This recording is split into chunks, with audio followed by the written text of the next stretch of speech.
Assalamualaikum dan salam sejahtera. Hari ini, klien kami dari PSUM Miri akan membentangkan mengenai topik hukum permintaan yang bertajuk kenaikan harga emas dunia. Ekonomi dunia masa kini telah mengalami suatu perubahan terhadap bekalan dan permintaan oleh penduduk dunia.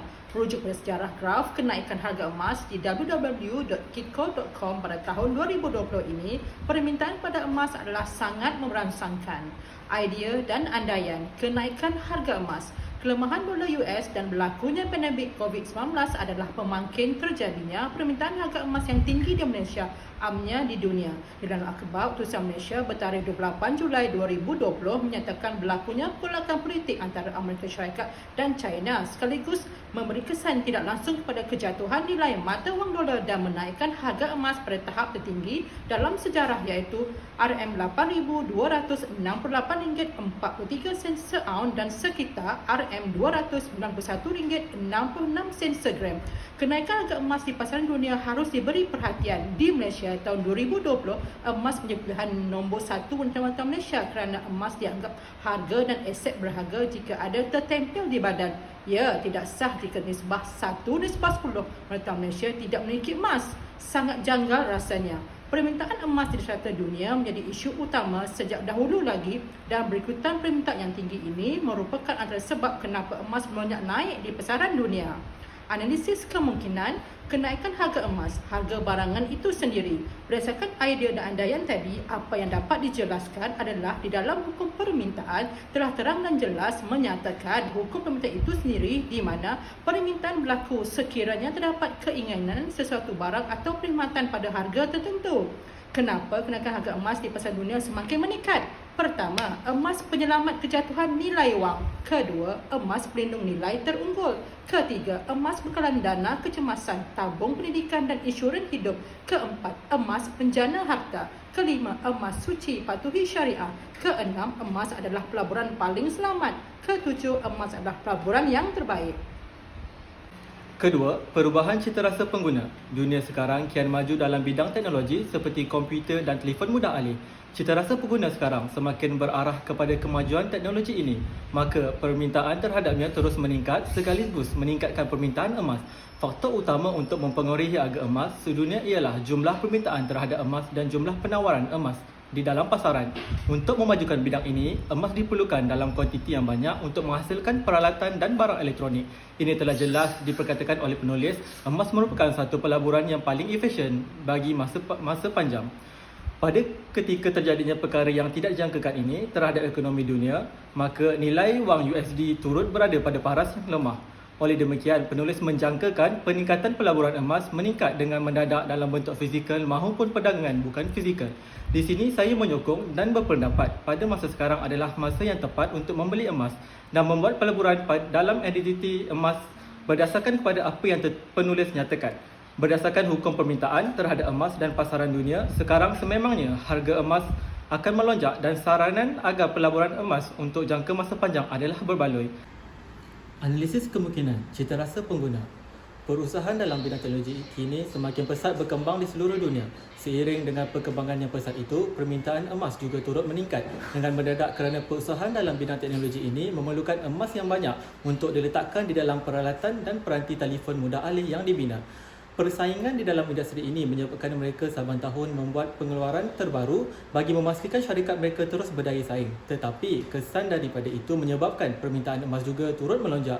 Citarasa pengguna sekarang sentiasa berubah-ubah dan tidak sentiasa berasa berpuas hati terhadap apa yang mereka miliki. Emas menjadi kegilaan wanita sekarang kerana keunikan. Antara penyebab pergerakan naik turunnya harga emas tidak dipengaruhi oleh satu faktor saja. Keadaan ekonomi dunia mempengaruhi harga emas, terutama negara-negara yang sinonim dengan emas seperti China, India, Amerika, negara Eropah dan sebagainya. Terdapat juga 4 faktor utama yang berpengaruh signifikan terhadap harga emas. Antara faktornya adalah nilai tukar US dollar, menekankan hubungan harga emas dan mata wang dolar adalah bersifat negatif.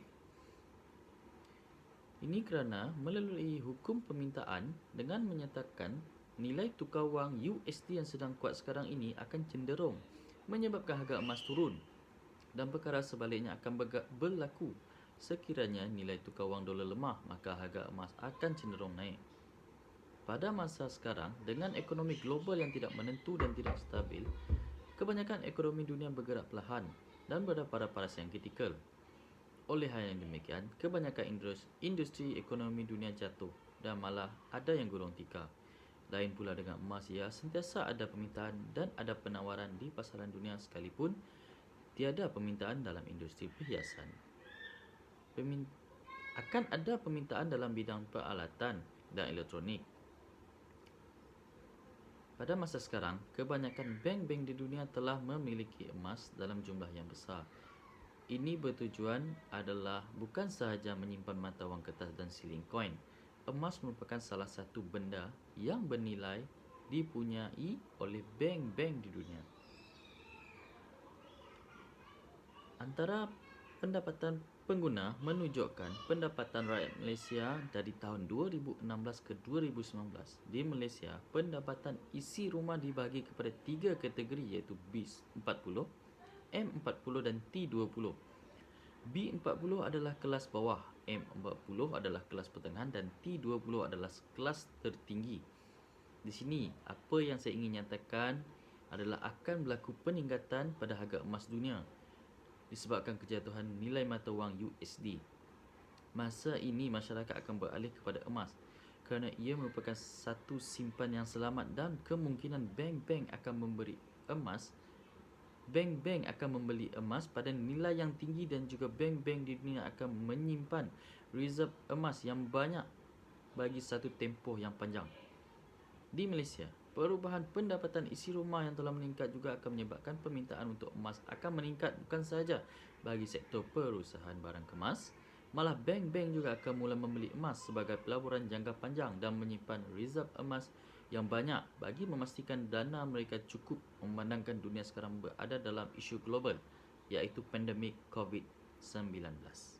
Yang keempat, ketegangan perang dagang US dan China.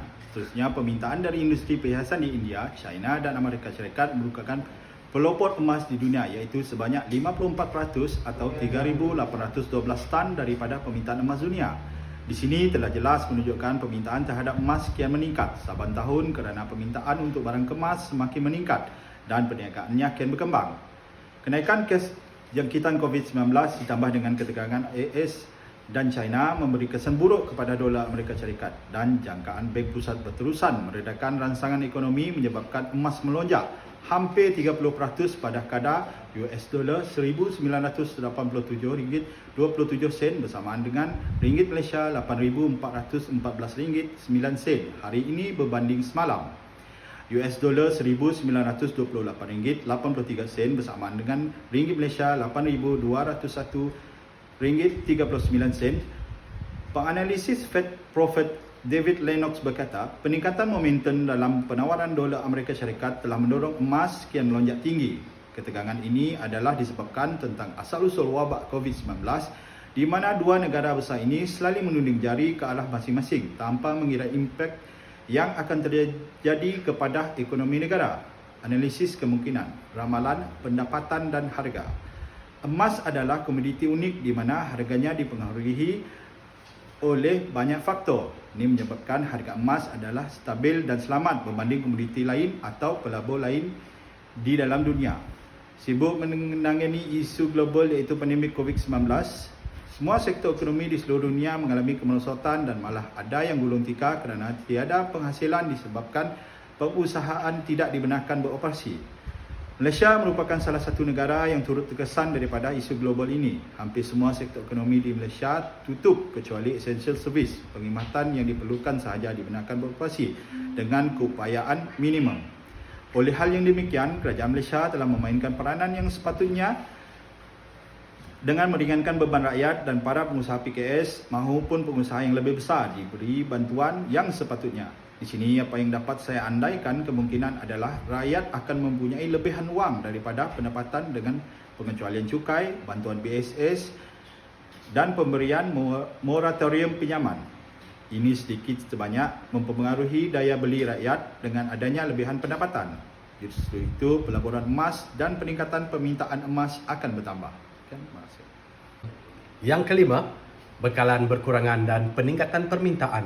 Seperti yang dinyatakan dalam artikel Faktor Produksi Emas Dunia, pengeluar emas utama dunia ialah Afrika Selatan, Australia, Amerika Syarikat, Rusia dan Peru. Di sini, saya mengandaikan pembuatan atau pencarian emas dunia akan mempengaruhi harga emas dunia kerana adanya permintaan dan penawaran. Dalam artikel ini, penulis memberi fakta bahawa pada tahun 2010, pembuatan emas dunia telah meningkat sebanyak 3% atau sebanyak 2,650 tan berbanding tahun sebelumnya. Bagi negara pengeluar emas utama dunia, ini masing-masing bersaing untuk menjadi pengeluar emas utama dunia menyebabkan harga emas menaik dengan cepat. Populasi penduduk dunia sekarang tiap tahun meningkat dengan keinginan dan permintaan emas yang tinggi bagi memenuhi cita rasa mereka. Permintaan pasaran terhadap emas terbahagi kepada 5, iaitu yang pertama untuk kegunaan industri, yang kedua untuk kegunaan pelaburan, yang ketiga permintaan daripada bank-bank negara sebagai reserve negara, yang keempat permintaan untuk kegunaan sebagai barang kemas dan yang kelima untuk lain-lain kegunaan. Penawaran emas di dalam pasaran pula datangnya daripada lombong emas di seluruh dunia, penjualan reserve emas oleh bank pusat dan emas terpakai yang digunakan semula. Analisis kemungkinan saiz dan struktur penduduk. Negara pengeluar emas utama dunia seperti Amerika Syarikat, Afrika Selatan, Australia, Rusia dan Peru sekarang sedang berusaha untuk memenuhi permintaan terhadap emas di seluruh dunia kerana disebabkan oleh harga barang lain, iaitu harga minyak yang turun mendadak. Perkara ini menyebabkan harga emas terus meningkat berdasarkan kepada hukum permintaan. Semakin banyak penduduk atau pengguna, maka semakin banyaklah permintaan terhadap barangan tersebut. Di benua Eropah dan Timur Tengah, di mana bentuk geografinya yang luas dan kepadatan penduduk yang ramai menjadikan mereka di antara negara yang mempunyai permintaan emas yang paling tinggi. Negara Islam telah bercadang untuk menggunakan emas bagi urusan perdagangan mereka. Ini merupakan hasil cadangan daripada mantan Perdana Menteri Malaysia Tun Dr. Mahathir Mohamad dengan menggunakan mata wang dinar emas. Kesimpulannya, nilai emas adalah sangat berharga. Emas adalah sebuah pelaburan. Kenaikan harga emas dunia merupakan penanda arus akan kemerosotan ekonomi dunia yang kian hari kian meruncing tanpa kita sedari. Kita alpa dengan pembangunan arus kemodenan, tetapi kita lupa pelaburan yang harus kita sediakan pada masa genting kita nanti. Tiba masanya yang kita semua tahu semua harga telah naik dan meningkat. Semua servis dan perkhidmatan dinaikkan harga sedikit demi sedikit bagi mengikut kadar semasa tekanan ekonomi dunia yang kian melanda. Sekian, terima kasih.